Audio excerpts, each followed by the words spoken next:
سعودی عرب میں تو بہت سے علماء نہیں، وہاں کے مساجد کے امام نہیں رکھتے، مؤذن نہیں رکھتے. لوگ ہمیں کہتے ہیں وہ مکہ مدینہ کے لوگ زیادہ پڑھے لکھے ہیں آپ، یا آپ لوگ زیادہ پڑھے لکھے ہیں. تو ہم کہتے ہیں بھائی مکہ مدینہ کے علماء سے فتویٰ لے لو. اگر وہ ریٹن میں لکھ کے دے دیں کہ داڑھی بڑھانا لازم نہیں ہے تو ٹھیک ہے، وہ ریٹن میں کبھی لکھ کے دینے کے لیے تیار نہیں ہے. وہ مانتے ہیں کہ لازم ہے، عمل نہیں کر رہا کوئی. اگر ویسے تو وہاں بھی الحمدللہ جو صحیح علماء ہیں وہ داڑیاں رکھتے ہیں، لیکن اگر کوئی نہیں رکھ رہا تو اس کی وجہ سے اسلام کو تھوڑی چینج کیا جائے گا بھائی. مفتی طارق مسعود کے بیانات کے لیے مفتی صاحب کے چینل مفتی طارق مسعود آفیشیل کلپس کو سبسکرائب کریں.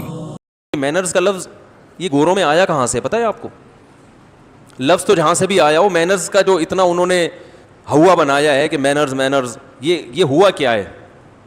ہوا یہ تھا کہ جب یورپ اور امریکہ جو گورے ہیں انہوں نے مذہب کو اپنی ڈکشنری سے نکالا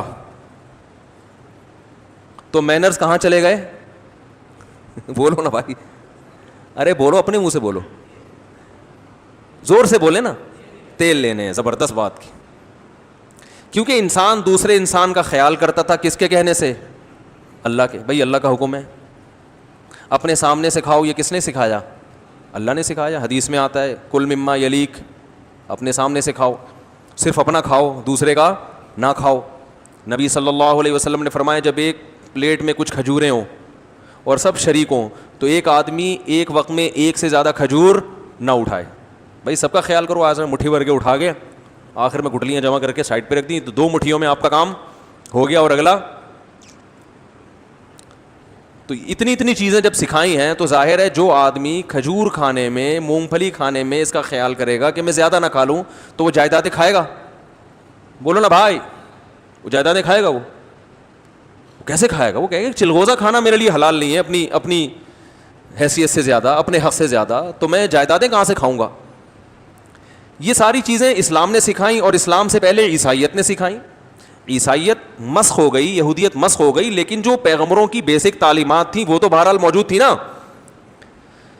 بھائی حضرت عیسیٰ علیہ السلام کے وہ اقوال جن کا اخلاقیات سے تعلق تھا وہ تو بہرحال عیسائیوں میں آج بھی تھی، اب بھی ہیں، یہودیوں میں اب بھی ہیں. ہاں عبادات کا وہ باب جس میں ان کو ٹینشن ہوتی تھی کہ نماز پڑھنا، روزے رکھنا ٹینشن والا کام تھا نا. اسی طرح سود کھانا حرام ہے، یہ عیسائیت میں بھی حرام اور یہودیت میں بھی حرام. تو اس قسم کی چیزوں کو انہوں نے کیا کر دیا؟ غامدی جیسے لوگ پیدا کیے جنہوں نے کچھ گھمایا پھرایا، داڑھی واڑی نکال دی مذہب سے، اور اس ٹائپ کا کچھ ملغوبہ سے کہ لبرلز لوگوں کے لیے مذہب میں اٹریکشن پیدا ہو جائے. مذہب کو بچانے کے لیے کیا کیا؟ بجائے اس کے کہ لوگوں کو مذہبی بناتے، مذہب کو لوگوں کے مطابق ڈھال دیا گیا. اب بھی لوگ ہم سے کہتے ہیں داڑھی کے مسئلے میں اتنی سختی نہ کیا کریں مفتی صاحب، داڑھی کوئی فرض واجب نہیں ہے. میں کہتا ہوں بھائی داڑھی فرض واجب ہے. نبی صلی اللہ علیہ وسلم کا حکم ہے اعفوا اللحى وقصوا الشوارب، داڑھی بڑھاؤ، رکھنے کا نہیں ہے، بڑھانے کا ہے. تو بھئی پیغمبر کی حدیث ہے، البدایہ والنہایہ میں ہے کہ آپ صلی اللہ علیہ وسلم کی خدمت میں کچھ لوگ آئے جو کیسر و کسرہ سے تھے، ان کے ایلچی تھے، ان کے چہرے پہ داڑیاں نہیں تھیں. آپ صلی اللہ علیہ وسلم نے چہرہ انور کو ان کی طرف سے پھیر لیا، فرمایا ویلکم، تم تباہ ہو جاؤ، تمہیں ایسی صورت بنانے کا کس نے حکم دیا؟ انہوں نے کہا ہمیں ہمارے رب کسرا نے. آپ نے فرمایا میرے رب نے حکم دیا داڑیاں بڑھاؤ. تو اب ٹھیک ہے لوگ نہیں رکھ رہے. سعودی عرب میں تو بہت سے علماء نہیں، وہاں کے مساجد کے امام نہیں رکھتے، مؤذن نہیں رکھتے. لوگ ہمیں کہتے ہیں وہ مکہ مدینہ کے لوگ زیادہ پڑھے لکھے ہیں آپ، یا آپ لوگ زیادہ پڑھے لکھے ہیں. تو ہم کہتے ہیں بھائی مکہ مدینہ کے علماء سے فتویٰ لے لو. اگر وہ ریٹن میں لکھ کے دے دیں کہ داڑھی بڑھانا لازم نہیں ہے تو ٹھیک ہے، وہ ریٹن میں کبھی لکھ کے دینے کے لیے تیار نہیں ہے. وہ مانتے ہیں کہ لازم ہے، اب عمل نہیں کر رہا کوئی. اگر ویسے تو وہاں بھی الحمدللہ جو صحیح علماء ہیں وہ داڑیاں رکھتے ہیں، لیکن اگر کوئی نہیں رکھ رہا تو اس کی وجہ سے اسلام کو تھوڑی چینج کیا جائے گا بھائی. لوگ کہتے ہیں ہمیں آفس میں مشکلات پیش آتی ہیں، نوجوان کہتے ہیں ہم داڑھی رکھیں گے رشتہ نہیں ملے گا. تو بھائی رشتہ ملنا نہ ملنا یہ آپ کی ہیڈیک ہے، اس کی وجہ سے اسلام چینج نہیں ہوگا. آپ کو رشتہ دیندار کا جب ملے گا جب آپ کے چہرے پہ داڑھی ہوگی. رشتے تو مل جائیں گے، فرشتے جیسے رشتے ملیں گے آپ کو. خیر، تو یہود و نصارہ نے ان کے ہاں بھی کیا تھا کہ ان کے بھی پادری بتایا کرتے تھے یہ جائز ہے، یہ ناجائز ہے، یہ الاؤڈ ہے، یہ ناٹ الاؤڈ. زنا حرام تھا، شراب کیا تھی؟ حرام تھی، عیسائیت میں بھی اور یہودیت میں بھی. 100 سال پہلے کا یورپ اور آج کے یورپ میں زمین آسمان کا فرق ہے. 100 سال پہلے یورپ کی لڑکیاں وہ پردے پر فخر محسوس کیا کرتی تھیں, ان کی جسم کی نمائش یہ اچھا عمل بولو بھائی نہیں سمجھا جاتا تھا, حالانکہ مسلم نہیں تھے وہ. ان کے ہاں پردے کو بھی اہمیت دی جاتی تھی. تھائی لینڈ میں کس قدر بے حیائی ہے, ساری دنیا کہتے ہیں کہ عیاشی کے لیے تھائی لینڈ جاتی ہے. تھائی لینڈ کے لوگوں سے میں نے سنا کہ 100 سال پہلے کی جو محاورے ہماری زبان میں اب تک چلے آ رہے ہیں نا, ان میں یہ ہے, ایک انہوں نے مجھے تصویر دکھائی جھونپڑی نما نا, ان کی تو زبان ہی جھونپڑی, پتہ نہیں کیسے لکھتے ہیں وہ. تھائی زبان اور چائنیز زبان دیکھی, کچھ جھونپڑیاں بنی ہوئی ہوتی ہیں, اتنی ایک لفظ لکھنا ہوتا ہے انسان پورے پورے بنگلے بنا دیتا ہے. اللہ کا شکر ادا کرو, اللہ نے ہمارا رسم الخط آسان رکھا ہے, ان کے رسم الخط بہت مشکل ہے. یعنی اتنی سی بات اگر آپ اردو میں لکھیں گے تو ایک لائن میں ہوگی, انگلش میں تھوڑی سی بڑی ہو جائے گی, عربی میں اور سمٹ جائے گی. تھائی یا چائنیز زبان میں لکھیں گے نا, لکھتے چلے جاؤ بیٹھ کے بس, اور کوئی کام آپ کا ہے ہی نہیں ہے. تو بڑا مشکل رسم الخط ہے اور بالکل ہی ایک بھونڈا سا رسم الخط ہے. تو انہوں نے مجھے بتایا کہ یہ جو لکھا ہوا ہے نا, یہ ایک ضرب المثل ہے, یہاں مشہور ہے, جو اب ختم ہوتی جا رہی ہے. وہ یہ بتایا گیا ہے کہ عورت گھر کی 4 دیواری میں محفوظ ہے. نہیں آ رہی بات. یہ تھائی لینڈ کا معاشرہ آپ کو بتا رہا ہوں جو بے حیائی میں نمبر, گورے جہاں عیاشی کے لیے آتے ہیں, ہم وہاں عیاشی کے لیے نہیں گئے تھے, تبلیغ کے لیے گئے تھے, پہلے بتا دوں. ان لوگوں سے پوچھ لیں جو وہاں جن کے یہاں میں جا کے ٹھہرا تھا. تو اور یاد رکھو ایک اور بات, وہاں میں جب گیا تو وہاں ڈیفینس کے لڑکے ہمارے دوست احباب جنہوں نے مجھے انوائٹ کیا تھا, یہیں کراچی کے تھے وہ, انہوں نے بتایا مفتی صاحب اللہ کا واسطہ آپ ہمارے حق میں بھی ایک بیان دے دیں. اب یاد آ گیا تو چلو دے دیتا ہوں. انہوں نے کہا ہم یہاں عیاشی نہیں کرتے, ہم یہاں بزنس کرتے ہیں, لیکن جس کو بھی ہم بتاتے ہیں نا ہم تھائی لینڈ آئے ہوئے ہیں, تو وہ اس کی پیشانی پہ ایک دفعہ سلوٹیں ضرور آتی ہیں. کہہ رہا اچھا بڑے مزے میں ہو گئے. تو انہوں نے کہا آپ ہماری ایکٹیویٹیز دیکھ لو, دن بھر ہماری ایکٹیویٹیز آپ کے سامنے, یہ دکان ہے, اور شادی بھی کی ہوئی انہوں نے پراپر طریقے سے تمیز سے جیسے. تو بدگمان ہونے کی شریعت میں اجازت بولو نا بھائی نہیں ہے. تو جو عیاش ہے وہ تھائی لینڈ میں بھی, وہ یہاں بھی ہے, جو نہیں ہے نہ یہاں ہے نہ وہاں ہے. تو عیاش آدمی کو کوئی تھائی لینڈ جانے کی آج کل ضرورت بھی نہیں ہے. تو وہ یہاں بھی عیاشی کرے گا تو وہاں بھی کرے گا. خیر, تو ایسا نہیں ہے کہ جو بیچارے یہاں کے لونڈے لپاڑے معذرت کے ساتھ تھائی لینڈ میں گھوم رہے ہیں تو وہ ساری عیاشی کر رہے ہیں. شریعت میں بدگمان ہونے کی اجازت نہیں ہے جب تک آپ کے پاس کوئی دلیل نہ ہو, ثبوت نہ ہو. تو خیر, تو یہود و نصارہ میں ان کے بھی مذہبی روایات تھیں, بہت ساری چیزیں مذہب کی ختم کر دی انہوں نے, لیکن جو مینرز تھے وہ بہرحال باقی تھے. پادری ان کو بتایا کرتے تھے کہ یہ کرو گے تو جنت میں جاؤ گے, یہ نہیں کرو گے تو کہاں جاؤ گے, جہنم میں. شراب پینے پہ کیا ملتی ہے, جہنم. شراب حرام ہے, لڑکوں سے بدفعلی حرام ہے. تو جب یورپ نے مذہب کے خلاف بغاوت کی تو حرام اور حلال کا کانسیپٹ ختم. اب دیکھو اسلام نے ایک بات بتائی ہے, وَيْلٌ لِّلْمُطَفِّفِينَ الَّذِينَ إِذَا اكْتَالُوا عَلَى النَّاسِ يَسْتَوْفُونَ. فرمایا تباہی ہے ان لوگوں کے لیے کہ جو اپنا حق لینے کے لیے جاتے ہیں تو پورا پورا لیتے ہیں, حق دینے کی باری آتی ہے تو ڈنڈی مارتے ہیں. یہ آیتیں جب صحابہ نے سنی تو اب آپ بتاؤ وہ تجارت میں کھوٹ کر سکتے تھے؟ انہوں نے بارہا قوم سمود کا واقعہ قرآن میں پڑھا کہ اللہ نے قوم سمود کو تباہ کیوں کیا. کسٹمر کے ساتھ ناانصافی کرتے تھے, کسٹمر کو دھوکہ دیتے تھے. جس نے یہ آیتیں سنی ہوں, بار بار سنی ہوں کہ شعیب علیہ السلام اپنی قوم سے کہہ رہے ہیں انی اراکم بخیر, اے میری قوم تم قحط زدہ لوگ نہیں ہو, تمہیں اللہ نے رزق دیا ہے, تم کیوں کسٹمر کو جھوٹ بول رہے ہو. بار بار یہ آیتیں جس نے سنی ہو اسے کسٹمر کو دھوکہ دیتے ہوئے ڈر لگے گا کہ نہیں لگے گا کہ اللہ نے پوری بستی اٹھا کے پٹخ دی بھائی. اور شعیب علیہ السلام کیا کہہ رہے ہیں, کیف آسا علی قوم کافرین فاسقین, میں تم پر اب کیسے افسوس کروں, میں نے تو تمہیں بہت سمجھایا تھا. یہ تو ہم پڑھتے نہیں نا قرآن. فرقواریت اور اس طرح کی چیزیں آج کل یوٹیوب پہ آ رہی ہیں جو قرآن کے بیسک احکام ہیں وہ تو بہت کم لوگ اس کو ہائی لائٹ کرتے ہیں. تو قوم تباہ ہو گئی, برباد ہو گئی. جس نے یہ آیتیں سنی ہو, جس نے نبی صلی اللہ علیہ وسلم کی حدیثیں سنی ہو, تو کیسے وہ ٹھگتے ہوئے تھوڑا سا تو ڈرے گا نا. کتنی بڑی تباہی ہے. اللہ فرماتے ہیں ویل للمطففین, تباہی ہے, بربادی ہے ان لوگوں کے لیے جو ناپ تول میں کمی کرتے ہیں, اپنا حق پورا لیتے ہیں, دوسرے کا حق دینے کی باری آتی ہے تو اس میں ڈنڈی مارتے ہیں. کتنے لوگ ہم نے دیکھے ہیں پیمنٹ لینی ہو تو فوراً پہلی تاریخ کو پہنچ جائیں گے, لیکن جو مالک مکان کو جب کرایہ دینا ہے تو جب تک وہ 20 دفعہ گھر پہ کھڑے ہو کر گھنٹی نہیں بجائے گا نا, اس کو ترسا ترسا کے کرایہ دیں گے. ہوتا ہے کہ نہیں ہوتا؟ وہ پہلی تاریخ کو آ گیا تو تانا دیں گے یار ابھی پہلی ہوئی ہی نہیں اور پہنچ گئے لینے کے لیے, اسے تانے دے رہے ہوتے ہیں. بہت ہم نے دیکھے ہیں, لینے کے بارے میں اصول کچھ اور ہے, حق دینے کے اصول. دیکھو کچھ میری بھی سن لیا کرو نا, کچھ ایک آدمی کی چاہت ہے کہ آپ بول لیا کریں تو آپ بولو بھلے مفتی صاحب کی غلط چاہت ہے لیکن میں آپ سے پیسے تو مانگ نہیں رہا, تو بول لیا کرو, جملہ مکمل کر لیا کرو. اب تو یوٹیوب پہ بھی لوگوں نے کمنٹس کیے ہوئے ہوتے ہیں, بول لو بھائی, نیچے لوگوں کے کمنٹس آئے ہوئے ہوتے ہیں, نیچے لوگوں کے کمنٹس آئے ہوئے ہوتے ہیں کہ بول لو بھائی. کمنٹس میں پڑھتا ہوں یوٹیوب پہ جو بیانات ہیں نا, تو اس میں نیچے لوگوں نے بول لو نا یار, خود لکھا ہوا ہوتا ہے لوگوں نے. تو اب مجھے ایک بات بتاؤ, اسلام نے جب یہ بتایا کہ ناپ تول میں کمی ہے, اب جو آپ مسلمان اتنے ٹھگے نظر آ رہے ہیں نا آپ کو, اس لیے کہ مذہب کو فالو کرنا چھوڑ دیا. لیکن ایک مذہب ایک ایسی چیز ہے جو ان کو اس طرف لا سکتی ہے. مذہب ایک ایسی چیز ہے, مذہب کے علاوہ دنیا کی کوئی طاقت نہیں لا سکتی. یا قانون اور ڈنڈا اتنا سخت چلے کہ وہ لے کر آئے, پھر اس کے کیا سائڈ افیکٹ ہیں وہ میں بھی بتاتا ہوں. تو جب یورپ میں مذہب کو انہوں نے اپنی لغت سے نکالا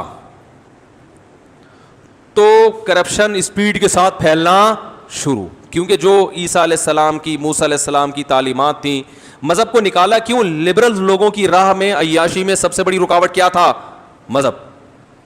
جیسے کوئی لبرل اگر آپ کو بولے کہ بھائی دیکھو اسلام نے کتنا حکم دیا ہے کہ تم کرایہ ٹائم پہ ادا کر دیا کرو, تم میرے کرایہ دار ہو, کرایہ ٹائم پہ ادا کر دو, تو آپ فوراً اس کو بولیں گے اسلام نے تو یہ بھی کہا ہے کہ نماز پڑھا کرو 5 ٹائم, یہ بھی کہا ہے نا اسلام نے.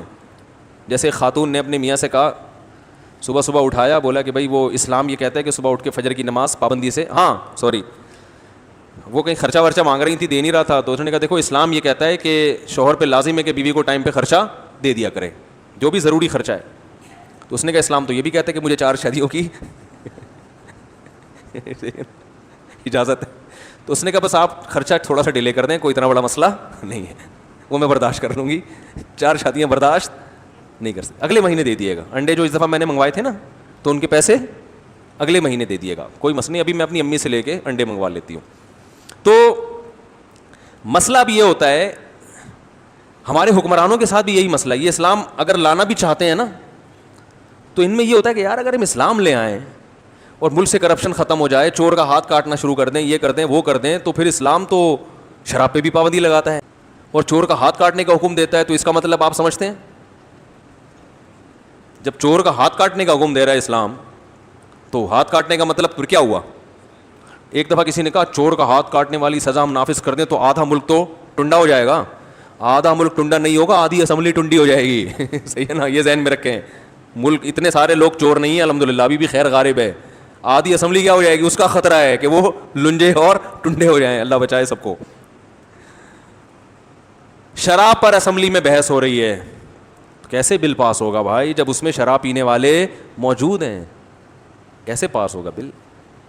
تو اس طرح خیر. تو یورپ میں کیا ہوا, مذہب سے بغاوت شروع اس بیس پر ہوئی کہ مذہب بہت سی چیزوں میں ٹانگ اڑاتا ہے. زنا نہیں کرنے دیتا مذہب زنا کرنے دیتا ہے, مذہب شراب پینے دیتا ہے, مذہب سود کھانے دیتا ہے. مذہب کہتا ہے جب آپ نے غریب کو پیسہ دیا ہے تو پیسہ دے کے بھول نہیں جاؤ کہ اس کو فائدہ ہو نقصان ہو, اس نے اتنے پیسے دینے ہیں, اس کو فائدہ ہوگا تو آپ کا پروفٹ بڑھے گا, اس کو نقصان ہوگا تو آپ کو بھی نقصان ہوگا. اس سے پیسے کا جو ڈسٹریبیوشن ہے وہ معتدل رہتی ہے, ورنہ ایک ہی کو نقصان ہوتا رہے گا, انویسٹر تو پیڑے کھاتا رہے گا بیٹھ کے, وہ پیسے سے پیسہ چھاپتا رہے گا. تو اب یہ چیزیں چونکہ رکاوٹ بن رہی تھیں تو انہوں نے کہا یار یہ مذہب کو نہیں. اور پھر دوسرا ان کا مذہب بھی تحریف شدہ تھا نا, بہت سی چیزوں میں پادریوں نے بلا وجہ بھی ٹانگ اڑانا شروع کر دی تھی, حالانکہ وہاں مذہب رکاوٹ نہیں ڈالتا. جیسے ہمارے یہاں بھی بعض جو بہت ہی ایسے لوگ ہوتے ہیں جو اسلام کا امیج دنیا کے سامنے خراب کر رہے ہوتے ہیں, اسلام نے بعض چیزوں پہ پابندی نہیں لگائی ہوتی, وہ ان کا اپنا مزاج ہوتا ہے تو وہ پابندی لگا رہے ہوتے ہیں. بہت سی چیزوں میں اسلام نے چھوڑ دی ہوتی ہے تو وہ ایسا امیج اسلام کا بنا کے پیش کرتے ہیں کہ وہ آدمی بغاوت پہ آ جاتا ہے. ایسے کیسز بھی ہمارے سامنے آتے ہیں کہ وہ اتنا زیادہ اس کو ڈراؤنا بنا کے پیش کر دیا, وہ آدمی گھبرایا آتا ہے, بولتا ہے یار یہ میں مانتا ہی نہیں. تو کہاں سے کہاں بات چلی گئی بھائی, میں جلدی سے وہ بات کو سمیٹ کے ختم کروں. تو وہ جو مسئلہ تھا نا ان کا, گوروں کا, جب مذہب کو انہوں نے سائڈ پہ لگایا, انہوں نے کہا یار یہ پادری کباب میں ہٹ. ہاں میں یہ کہہ رہا تھا کہ بعض دفعہ اسلام کا امیج ایسا دنیا کے سامنے دکھایا جاتا ہے, اس سے لوگ ڈر جاتے ہیں کہ بھائی عمل نہیں ہو سکتا.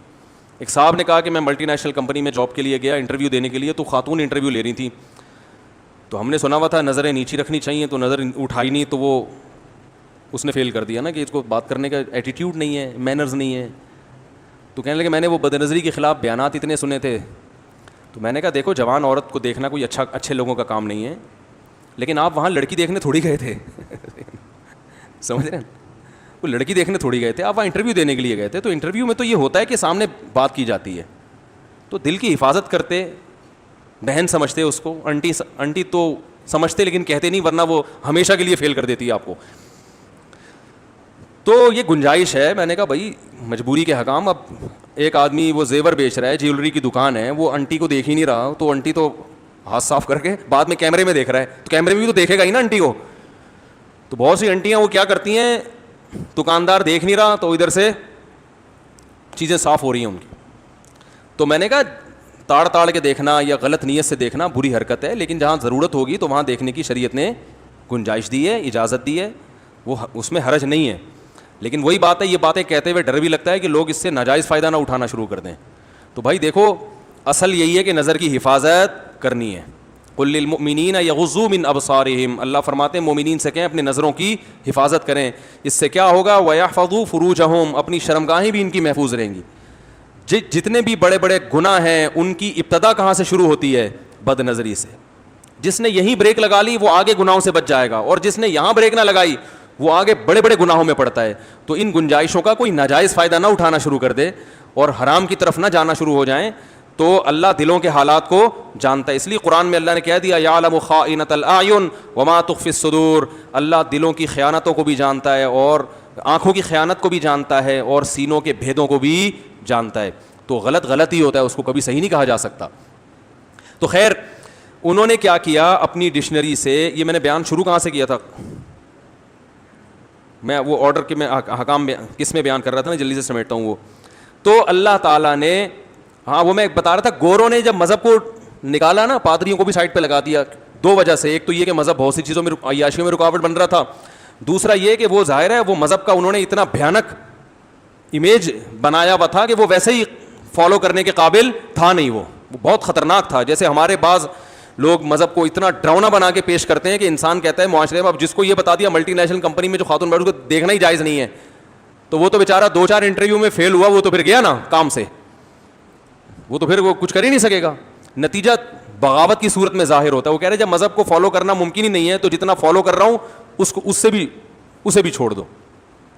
ماں باپ کی اطاعت جب بتائی جاتی ہے کہ ماں باپ کو فالو کرنا ہے, اطاعت کرنی ہے, اطاعت کو بعض دفعہ اس میں اتنا مبالغہ کر دیا جاتا ہے کہ بعض چیزیں ایسی ہیں جہاں ماں باپ کو اولاد پہ زبردستی کی اجازت نہیں ہے. اگر آپ وہ گنجائشیں نہیں بتائیں گے, ایک ہی رخ بتائیں گے, تو اولاد بغاوت پہ اتر آتی ہے. وہ کہتی ہے بھائی ہم اسلام کو فالو نہیں کر سکتے, اسلام نے والدین کے اتنے زیادہ حقوق بیان کر دیے کہ ہماری اپنی پرسنل لائف تو اب کسی کام کی رہی نہیں ہے. تو پورا علم بعض دفعہ نہیں ہوتا, ایک پہلو دکھایا جاتا ہے, دوسرا نہیں دکھایا جاتا. ہم جیسے ناقص علم والے لوگ, تو اس کا نقصان یہ نکلتا ہے کہ مذہب سے پھر انسان بغاوت پہ اترتا ہے. تو یہی ہوا, یہودیت اور عیسائیت کا جو منظر پادریوں نے پیش کیا, جو اصل عیسائیت نہیں تھی, اس کی وجہ سے بھی جو لبرلز تھے وہ مذہب سے باغی ہونا شروع. اب جب مذہب کو انہوں نے نکالا ہے تو مینرز کہاں چلے گئے بھائی, اب تو بولنا پڑے گا نا تیل لینے. اب وہ آخرت کا خوف کہ میں فیکٹری میں ملازم کیا, میں کام پورا کروں, تنخواہ تو پوری لے رہا ہوں, کام بھی ذمہ داری سے پوری کروں, تو اس نے وہ کام پورا کرنا چھوڑ دیا. اس نے کہا یہ جو فیکٹری کا مالک ہے نا, اس کمبخت نے مجھے اپنے فائدے کے لیے رکھا ہوا ہے, تو جہاں مجھے اپنا فائدہ ملے گا میں اپنا فائدہ اٹھاؤں گا, جہاں اس کو اپنا فائدہ ہوگا, یہ کوئی زکوٰۃ خانہ نہیں ہے, یہ صحیح ہے نا, یہ کوئی خیراتی ادارہ نہیں ہے, یہ اپنے فائدے کے لیے رکھا ہے اس نے مجھے. تو چوریاں اور کرپشن اور جھوٹ یہ چیزیں جب شروع ہوئیں تو پھر انہوں نے اس پہ ورک شاپس کروانا شروع کی. مینرز بھی کچھ کوئی چیز ہوتی ہے, دیانتداری سے کام کرنا چاہیے, یہ کرنا چاہیے, اس سے یہ ہوتا ہے, اس وغیرہ وغیرہ وغیرہ. لیکن چونکہ اس کے پیچھے آخرت نہیں تھی, اس کے پیچھے فیکٹری کے مالک کے اپنے مفاد تھے کہ میری فیکٹری ترقی کرے. مجھے ایک دفعہ ایک صاحب لے گئے کہ اپنی فیکٹری میں میرا بیان کروایا کہ ان سے بولیں تمیز سے کام کیا کرے نا, اس کے بڑے قیامت کے دن ثواب ملے گا اس پہ. تو میں نے بیان کیا, بھائی دیکھو ذمہ داری سے اپنی مزدوری پوری کیا کرو, یہ کیا کرو, بہت ثواب ملے گا, اور باس کی بھی ذمہ داری ہے کہ وہ تنخواہیں ٹائم پہ دے دیا کرے. آئی بات سمجھ میں؟ اور کچھ غریبی بھی کبھی کبھار بولو نا دے دیا کرے. تو وہ اس طرح پہ پھر لوگ کہتے ہیں یہ کیا ہو رہا ہے بھائی, یہ تو مسئلہ کیا ہو رہا ہے. اچھا وہ کہہ رہے تھے ان کو کہیں کچھ خود سے بھی کر دیا کریں بغیر تنخواہ کے, یعنی فیکٹری کو ترقی دینے کی دل و جان سے کوشش کریں, دل و جان سے. تو میں نے کہا یہ دل و جان سے کوشش کیوں کریں گے؟ ثواب کے لیے نا, اللہ راضی ہوگا نا تبھی تو کوئی کوشش کرے گا. یار باس کا حق تو نہیں ہے, لیکن میں اچھا اس کو اور ترقی کرے, میں ایک اچھا ملازم ثابت ہوں گا, قیامت میں اجر ملے گا. تو میں نے کہا اجر جب اس کو ملے گا تو آپ ان کی سیلری بڑھا دیں گے تو آپ کو بھی بہت زیادہ اجر بولو بھائی ملے گا. تو ہوا یہ گوروں میں کہ انہوں نے کیا کیا, یہ مینرز ٹوپی ڈرامے چلا کے نا کچھ ایسے ورڈ اور ورک شاپیں شروع کروا دیں, صرف اس لیے کہ ہماری فیکٹری کیا کرے گی, ترقی کرے گی, کمپنی مضبوط ہوگی. اپنا معاملہ ان کا ویسے کا ویسا ہی رہا. اب مثال کے طور پر دنیا میں جتنی بڑی طاقتیں ہیں, مینرز اخلاقیات بہت بولتے ہیں نا یہ لوگ, اپنے اخلاق کا عالم دیکھو. عراق کا بیڑا غرق کیا کہ نہیں کیا؟ یہ اخلاق ہیں صرف تیل حاصل کرنے کے لیے. عراق کے تیل کے کنووں پہ قبضہ کرنے کے لیے ان بڑی طاقتوں کے مینرز کہاں چلے گئے؟ تیل لینے. صحیح ہے نا؟ کیونکہ یہ جو قوم کو مینرز سکھائے جا رہے ہیں یہ اس لیے کہ ملک ترقی کرے, لہذا جہاں اچھے مینرز کی وجہ سے ملک ترقی کرے گا وہاں مینرز بہت اچھے, اور جہاں کرپشن کی وجہ سے ملک ترقی کرے گا تو مینرز گئے تیل لینے. تو دنیا پہ دیکھو کیا حال بنایا ہوا ہے دنیا کا, ظلم اور بربریت کا میدان گرم ہے کہ نہیں ہے؟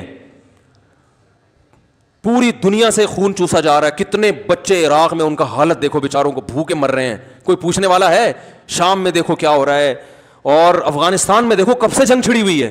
2001 سے 2020 سال ایک ایسے ملک میں جن کے پاس کھانے کو روٹی نہیں ہے, ڈیزی کٹر بموں کے ذریعے وہاں بمباری ہو رہی ہے.